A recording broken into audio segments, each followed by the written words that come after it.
Deltarune is a very, very interesting game. Very good one, too. Following up from the absolute smash hit, world-changing masterpiece that was Undertones would seem to be an impossible task. But in only 2 chapters, Toby Fox managed to entangle my mind in his intricate stories and characters in a way very few other pieces of media have ever managed to.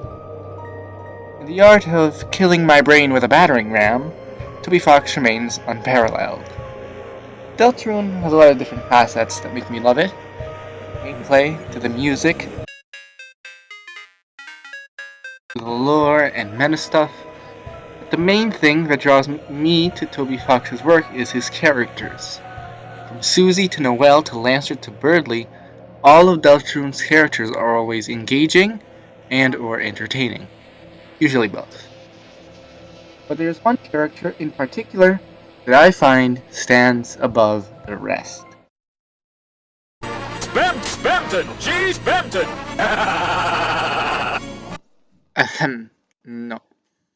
Anyway, if you know anything about me, you know who the character that resonates the most with me is. It's Kris Dreamer, the protagonist. There's a whole myriad of reasons I love Kris, the bulk of which couldn't make up an entire separate video on their own, but let's get back on track. After all, Kris isn't exactly who this video is focused on, at least not primarily, but keep them in your back pocket, we'll talk about them later. This video is about Ralsei. More specifically, what the fuck is a Ralsei anyway? This is, of course, an impossible question to answer with 100% certainty at this point, but hot damn if people hadn't put their whole theories into trying to answer it. So, you know, what the hell. Might as well throw my own hat in the ring of Ralsei speculation. Hello, I'm Shadow of Rosary, but you can call me Rosary. And I'm here to talk to you about what I think Ralsei could mean to Kris, what he means to the overarching plot of Deltarune, most importantly, what he could mean to himself.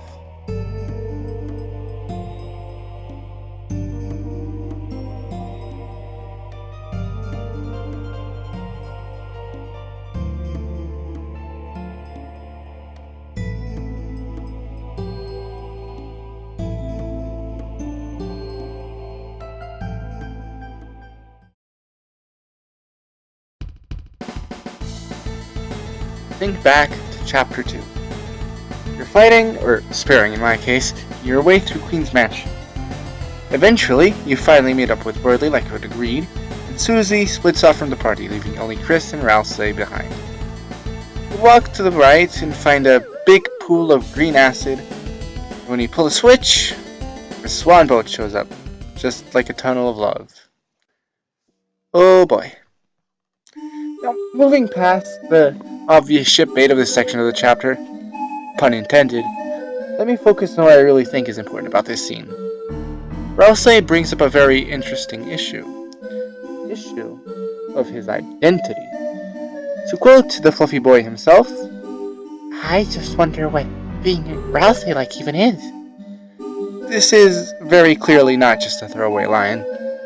Toby Fox not only has him say this regardless of which option you choose, but then lampshades how out of left field it really was by having Ralsei mention how he got off track. This is important. It seems not even Ralsei knows what a Ralsei is. This seems to be set up for Ralsei's character arc, which will focus on him finding himself. Ralsei, at least at this point, is unable to define himself outside of his relation with the world around him. He's not his own person, literally and figuratively. He looks almost exactly like Azrael, even having the same name, just rearranged. You can't get a more literal representation of not being your own person than that. But aside from that, he's someone who revolves his entire existence on helping others. Even saying that Darkner's purpose is solely to assist Lightners. He places the role assigned to him above all else. Whether this is because of the prophecy, Gaster shenanigans, or both, it's frankly irrelevant for this analysis.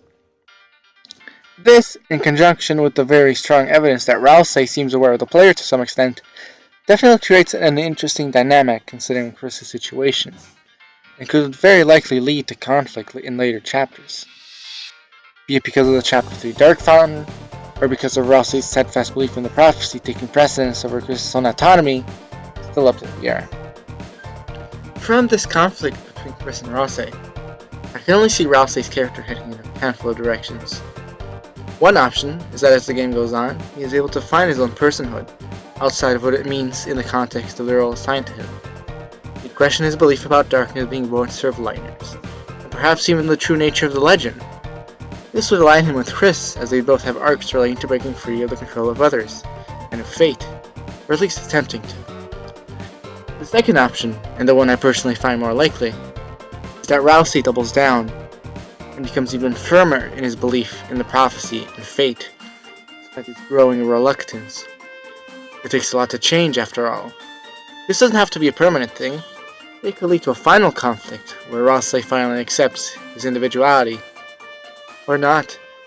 Who's to say? I'm sure some people may have already picked up on it. What does this all remind you of? That's right. I'm claiming that Ralsei is the ultimate comfet. Now, for the 2% of the deltarune audience that is both cis and straight, you might be a little confused. So, let me clear it up. Comfet stands for compulsory heterosexuality. It's the phenomenon wherein a queer person, being either unaware of the validity of queer identities, or conditioned in such a way that makes being cis and straight the only legitimate option, continues to live life as cis or straight, despite how unfitting that label truly is. Think of it like having to wear a very uncomfortable suit every day, not knowing you could put on different clothes. Ralsei has been living his whole life alone in Castletown, with only the knowledge of the prophecy and his role as a Darkner to shape him. He probably never considered that he could be anyone except the prince from the prophecy, made to serve the Lightner heroes through the Dark Worlds. Now, after interacting with Susie, and discovering that she doesn't always have to be nice, or be the kind of hero we expected, she can just be her. It probably struck a chord with him in some way. This really does seem to be the glue that holds all of the characters and arcs of Deltarune together. Without Susie, Ralsei wouldn't try to discover what it meant to be himself. Noelle wouldn't find the will to be more assertive, Snowgear notwithstanding. Birdly would...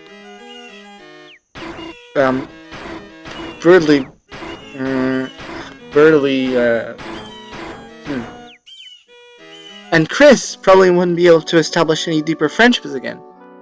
So let's take a moment to just applaud Susie for being so awesome.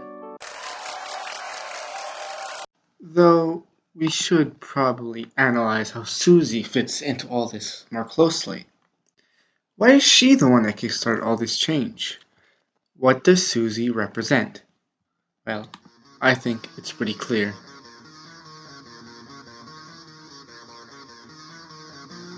Susie represents rebellion, the rejection of the roles imposed upon you. You can see it throughout her character arc in Chapter 1. At first, she resigns herself to being the mean bully everyone expects her to be. In her own words, everyone's waiting for it. Everyone wants it. If I know you're gonna pull the trigger, Copbody gets her expelled for some real carnage. She believes that if everyone is just going to make her out to be the villain, instead of changing, she might as well go all out, right? This is the point she's at in Chapter 1. But as that chapter comes to a close, she learns to open up, to be comfortable around Kris, to be comfortable with showing her true self off more openly. In a way, we see Susie break free from her supposed role, and throughout Chapter 1 and even Chapter 2, we see her reject those imposed roles again and again. In Chapter 1, she outright rejects her place in the prophecy as a hero. Throughout Chapter 1, she refuses to follow direction for the rest of the party in battles. Regardless of chapter, she refuses to wear certain armors, no matter how insistent you are about it. Chapter 2, she rejects the idea that Kris should be the only one able to act. Later, She rejects Ralsei's insistence that Kris choose who to go through the city with. There's many more examples, but I feel I've made myself clear. This symbolic attribute of Susie makes the fact that she's the one that inspired this self-reflection within Ralsei make a lot of sense. And it also makes her relationship with Kris all the more engaging. No wonder Kris is so drawn to her. She represents everything they want to be. She represents opposition to the force that controls them, at least to some level anyway. This serves as a good segue to talk about Kris. But before we talk about Kris, we need to go back to Ralsei, because we haven't really answered our principal question, have we? And trust me when I say that answering what Ralsei means in relation to Kris is going to be very, very illuminating. So,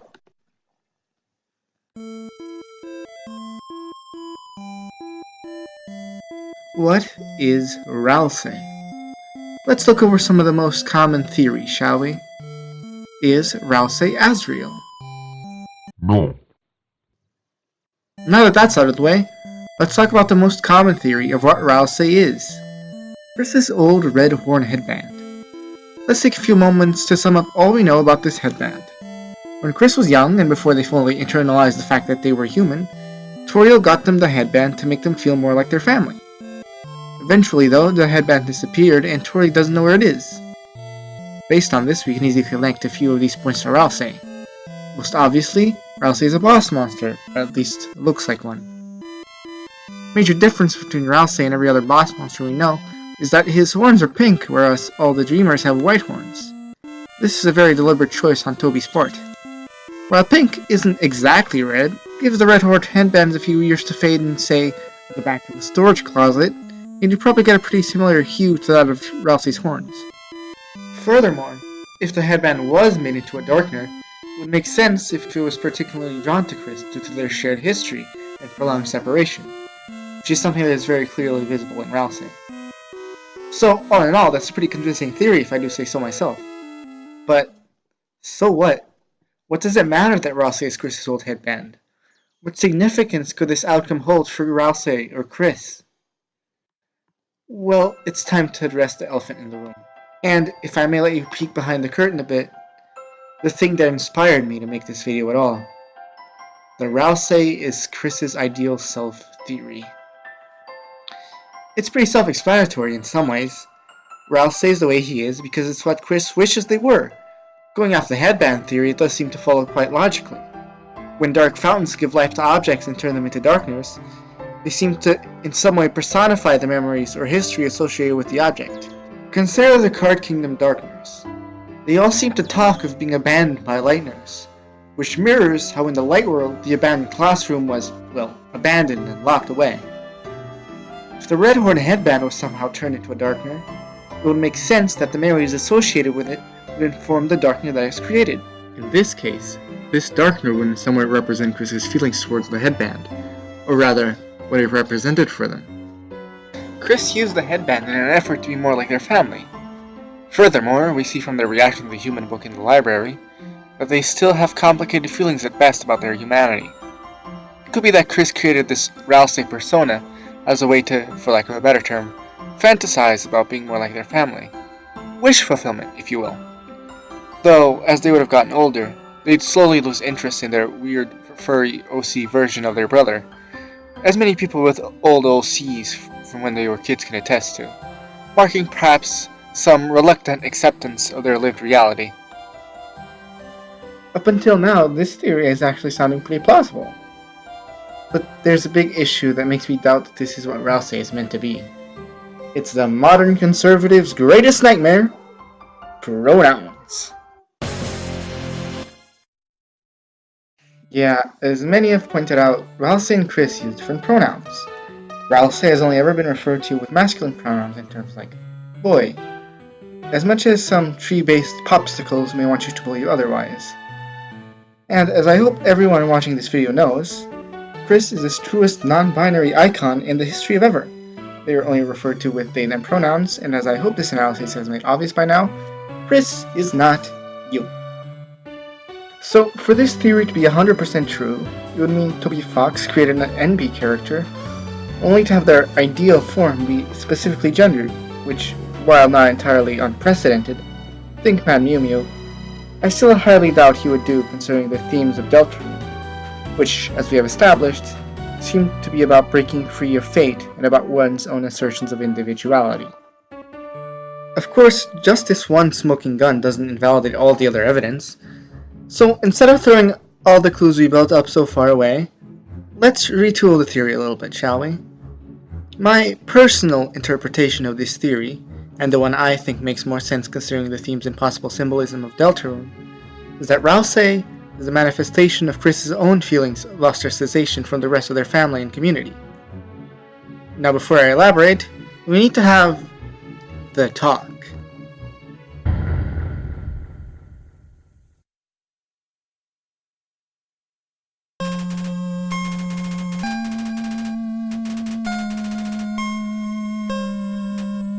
The dichotomy between humans and monsters in Undertale was more of a means to an end than a straight-up allegory for anything in particular, really.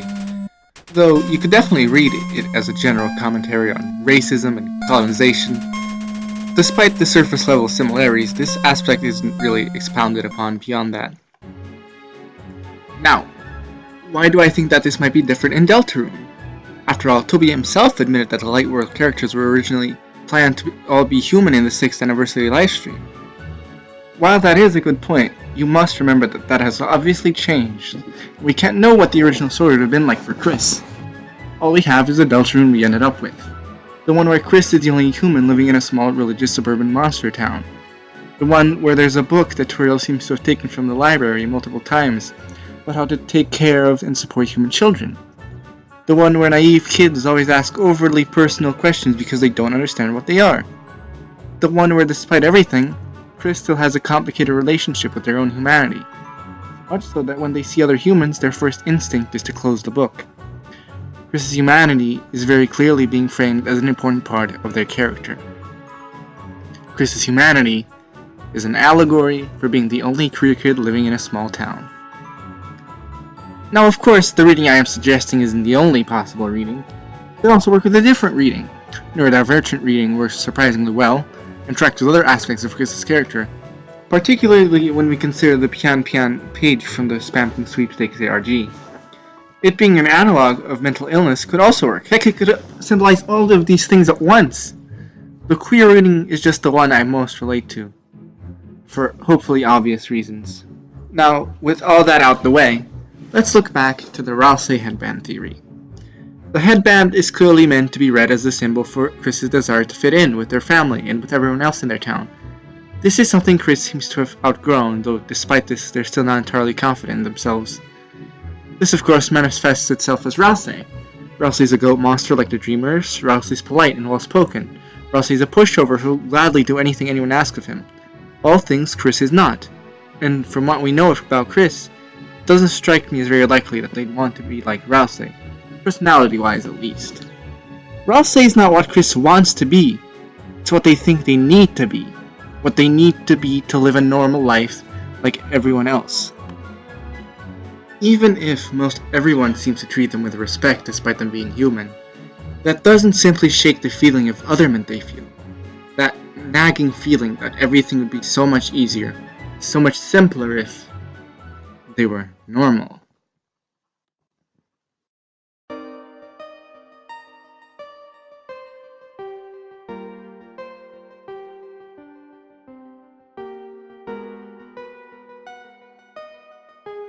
If I may get a bit personal for a second, this is the part of the analysis that really struck a chord with me.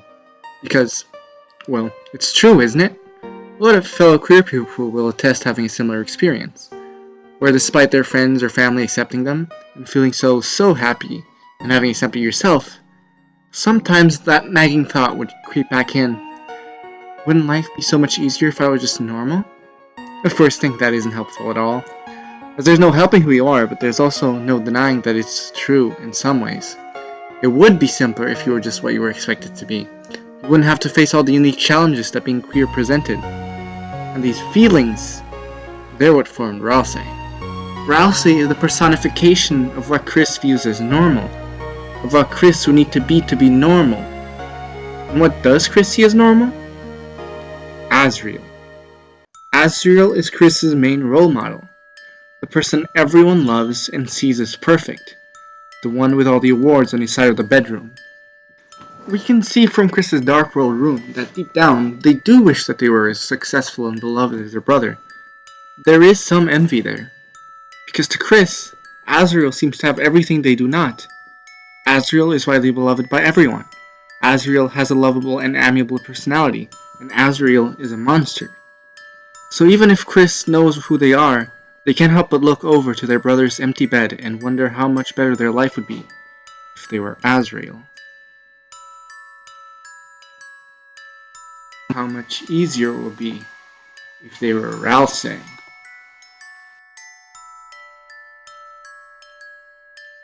So that's it then, isn't it? Ralsei is a personification of Kris's deep-rooted insecurities about their identity and represents how Kris would be if they matched society's expectations of them. Essay clear, roll credits. That's all, folks! Well, there's still one thing. One being with the power to destroy everything. You know who I'm talking about, don't you? That's right. I'm talking about you.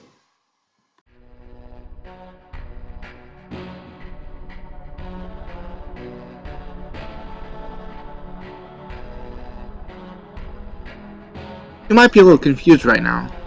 Rosary, what do you mean me? I don't have anything to do with this. Well, that's where I think you're wrong, bucko. In classic Toby Fox fashion, our favorite annoying dog decides to make the player a diegetic force in the story, which means we are able to read symbolic meaning into its presence. So, what does the player represent? Well, to figure that out, let's look back to Kris. At this point, we're not yet sure how Kris and us became linked, or how much Kris knew about the arrangement beforehand, if at all. But if we consider Ralsei being Kris's path of least resistance personified, like we discussed, him being so pliant and practically unable to say no would certainly have some implications for Kris's relationship with the player, or even what the player could symbolize in a metaphorical sense. Think of it like this. It would probably make Kris's life easier, at least in their eyes, if they simply acquiesced to all our commands and stopped resisting our influence. This is what Ralsei seems to do. Ralsei seems to know about the player, though the extent of his knowledge is questionable, and despite this, he will still eagerly follow our every command, even if it goes against his own moral code. It's why we can have him fight everyone, even as he preaches about mercy and being nice. Ralsei has, for lack of a better term, given in to the player, unlike Kris, who is clearly still fighting against our control to some extent. In other such words, Ralsei, who we've established as our confident stand-in, is all too happy to conform to the whims of a higher power, whereas Kris, our small-town queer kid, is still controlled by this parasitic influence, only being able to break free of this heart-wrenching pressure when they're in a private, isolated room, away from any familiar prying eyes. And when they're free of this burden, they're free to do crazy, reckless things.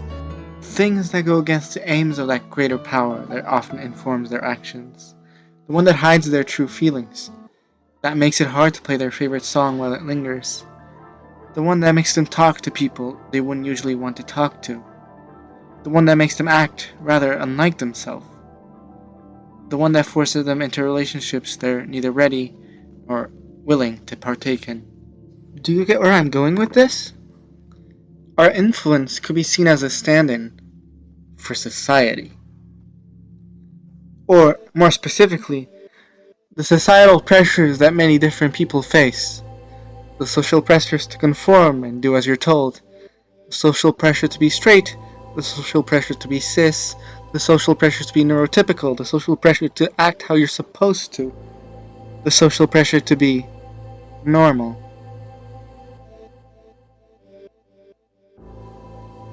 Now, I know I may not have convinced all of you of the validity of my reading quite yet, but for now, let's take a step back and look at what the story of Deltarune looks like now.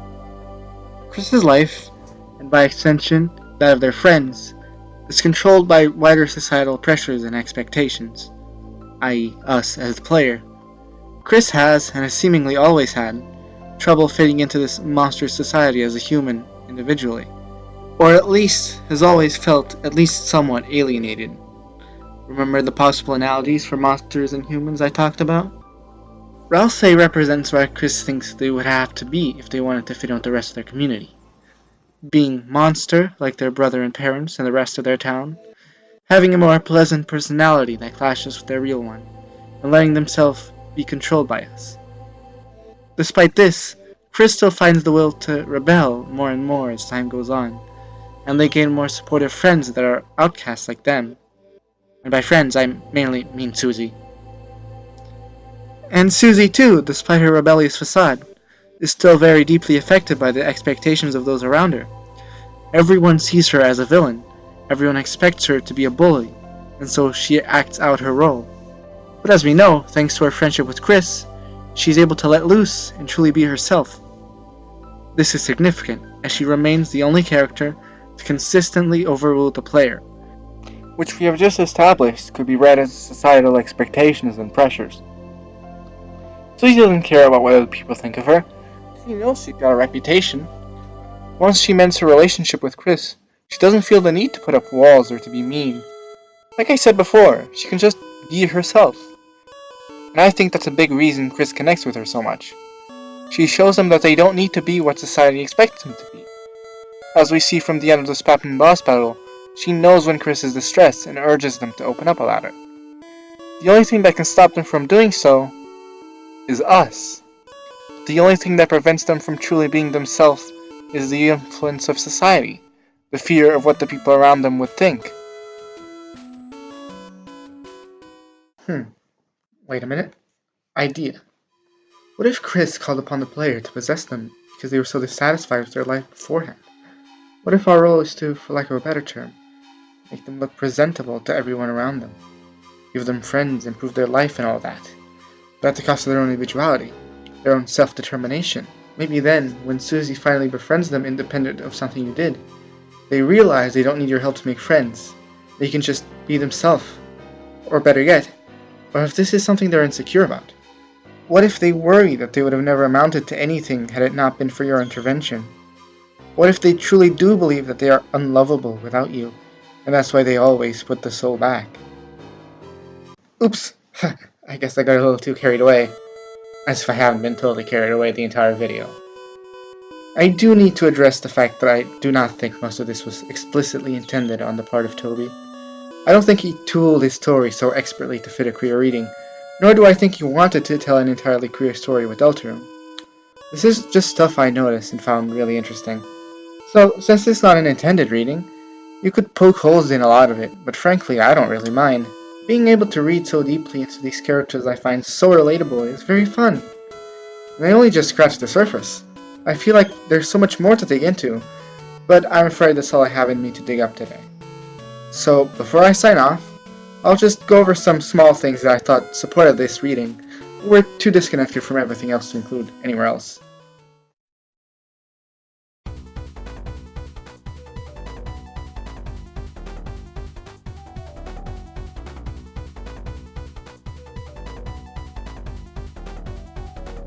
Ralsei was too embarrassed to show his real face to the liners, so he hid behind a mask of sorts, hiding his true appearance out of shame.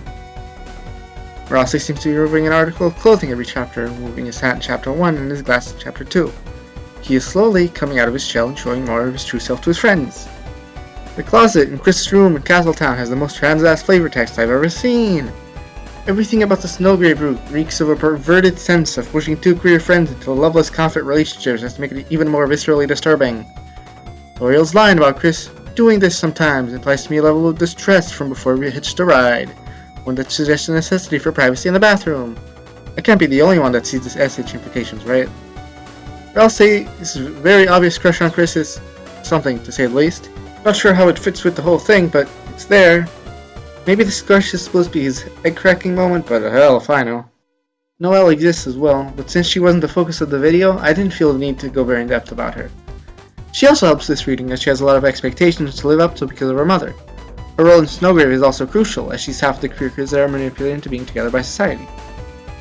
For similar reasons, Birdley also gets a special shout out.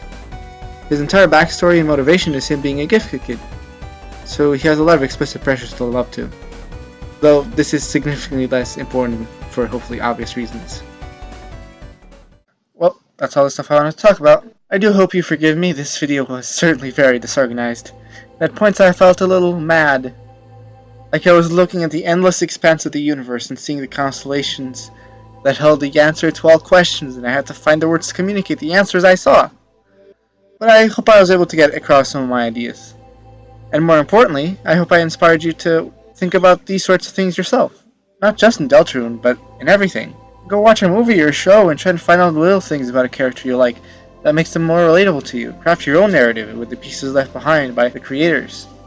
A narrative that strikes a chord with you and stimulates your own creativity. If no one else is writing your favorite character, write them yourself and all that.